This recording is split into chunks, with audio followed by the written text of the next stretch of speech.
Iran అమెరికాను వణికిస్తోందా? మాటకు మాట, దెబ్బకు దెబ్బలా మారిపోయిందా? ట్రంప్ వార్నింగ్ ఇస్తే తాను కౌంటర్ వార్నింగ్ ఇస్తోందా? యుద్ధంలో చితికిపోయిన అమెరికా దిగ్గజం వెన్ను విరిచేందుకు మాస్టర్ ప్లాన్ వేస్తోందా? ట్రంప్ విధ్వంసం అంటే ఎస్ విధ్వంసమే అంటూ ఇరాన్ ఇస్తున్న రీసౌండ్ ఇప్పుడు అందరికీ భయం పుట్టిస్తోంది. అది ప్రకటించిన హిట్ లిస్ట్ ప్రపంచాన్నే వణికిస్తోంది. ఇంతకు ఇరాన్ ఎలాంటి డేర్ అండ్ డెవిల్ స్టెప్స్ వేయబోతోంది? ఇరాన్ కౌంటర్ అటాక్ నిజంగానే ట్రంప్ను షేక్ చేసేస్తోందా?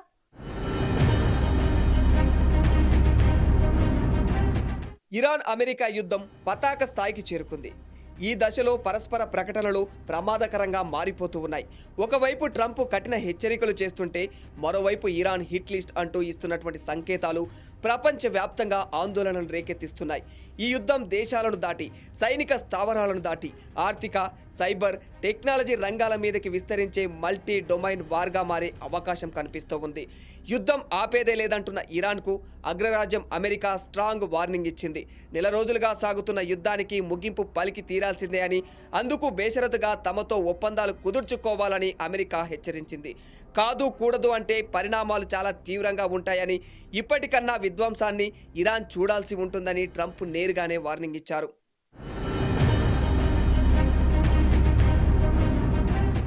ఈ యుద్ధంలో అన్నిటికన్నా తీవ్రమైన చర్య ఇరాన్ హర్మోజ్ జలసంధిని మూసివేయడం. ఈ ఒక్క చర్యతో ప్రపంచం మొత్తం కూడా అతలాకుతలం అయిపోతుంది. ఈ జలమార్గం నుంచే అంతర్జాతీయ చమురు నౌకలు రాకపోకలు సాగించాలి.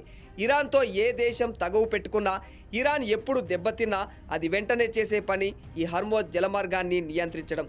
ఇప్పుడు కూడా ఇరాన్ చర్య వల్ల ప్రపంచవ్యాప్తంగా చమురు సంక్షోభం తలెత్తింది. ప్రపంచ దేశాలు, ప్రధానంగా ఆసియా దేశాలు అమెరికాపై పరోక్షంగా ఒత్తిడిని తీసుకొస్తూ ఉన్నాయి. ఈ దుస్థితికి కారణం కేవలం ట్రంప్ యొక్క దుందుడుకు చర్యలేనని వేలెత్తి చూపిస్తూ ఉన్నాయి. ఈ పరిణామంతో ట్రంప్ స్వయంగా యుద్ధాన్ని ఆపేందుకు ప్రయత్నించాల్సి వచ్చింది. ఈ యుద్ధం ప్రారంభించిన అతనే యుద్ధాన్ని ముగించాలంటూ ఇరాన్ను పలు రకాలుగా హెచ్చరిస్తూ ఉన్నారు.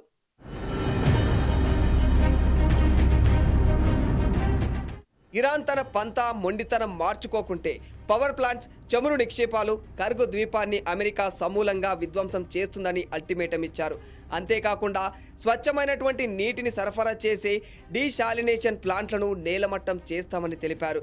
ఇక్కడితో ఆగకుండా ట్రంప్ గత చరిత్రను తవ్వి తీసి ప్రయత్నం చేశారు.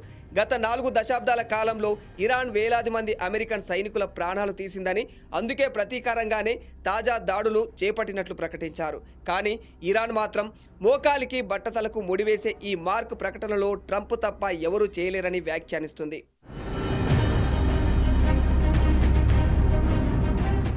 ఇంతకు ఇరాన్ వద్ద హిట్ లిస్ట్ నిజంగానే ఉందా? అసలు దాని పరిభాషలో హిట్ లిస్ట్ అంటే ఏమిటి అని కొందరు ఆలోచిస్తూ ఉన్నారు. ఇరాన్ హిట్ లిస్ట్లో పేర్లు నేరుగా ప్రకటించకపోయినా కొన్ని లక్ష్యాలను సూచించేలా వ్యవహరిస్తోంది. దీని ప్రకారం అమెరికా సైనిక స్థావరాలు, మధ్యప్రాచ్యంలో ఉన్నటువంటి కీలక మిత్ర దేశాలు, ఇక గ్లోబల్ ఆర్థిక వ్యవస్థకు సంబంధించినటువంటి కీలక మౌలిక సదుపాయాలు, ముఖ్యంగా అమెరికా టెక్ కంపెనీలు, వీటిని టార్గెట్ చేసేందుకు ఇరాన్ సిద్ధమవుతోంది. అంటే ఇరాన్ ప్రతిదాడులు కేవలం బాంబులతోనే కాదు, మరో విధంగా అంటూ ఇరాన్ హెచ్చరిస్తుంది. హిట్ లిస్ట్లో టెక్ దిగ్గజ కంపెనీల పేర్లు ఎందుకున్నాయి? వాటిని కూడా నాశనం చేయాలని ఇరాన్ భావిస్తోందా?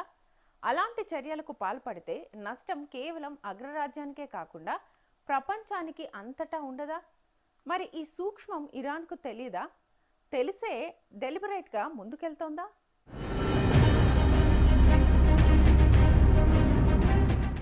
ఇరాన్ టెక్ దిగ్గజాలని ఎందుకు టార్గెట్ చేస్తుంది అంటే, ప్రపంచ ఆర్థిక వ్యవస్థలో టెక్నాలజీ సంస్థల పాత్రే ఇప్పుడు అత్యంత కీలకం. అందుకే ఇరాన్ డేటా, క్లౌడ్, ఏఐ టెక్నాలజీకి ఆధిపత్యం వహిస్తున్న గూగుల్, అజూర్ లాంటి క్లౌడ్, సైబర్ ఇన్ఫ్రాస్ట్రక్చర్ ఉన్నటువంటి మైక్రోసాఫ్ట్, ఇతర అమెరికన్ టెక్ సంస్థల్ని లక్ష్యంగా చేసుకోవడానికి సిద్ధమవుతుంది. ఒకవేళ ఇవే లక్ష్యంగా మారితే మాత్రం ఖచ్చితంగా గ్లోబల్ డేటా సెంటర్లు తీవ్రంగా దెబ్బతింటాయి, ఫైనాన్షియల్ ట్రాన్సాక్షన్లు నిలిచిపోతాయి, బ్యాంకింగ్, స్టాక్ మార్కెట్లు ప్రభావితం అవుతాయి. అంటే సైనిక దాడి కంటే పెద్ద నష్టం వాటిల్లబోతుందన్నమాట. ఈ చర్యలతో డిజిటల్ ఎకనామీ కూలిపోతుంది.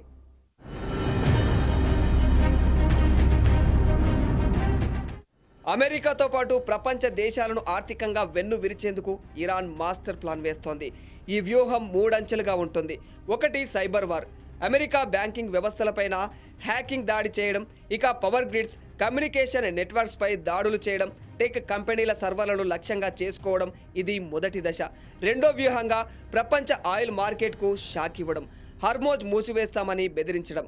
దీనివల్ల ప్రపంచంలో 20% చమురు సరఫరా అడ్డంకి తప్పదు. పెట్రోల్ ధరలు అమాంతం పెరిగిపోతాయి.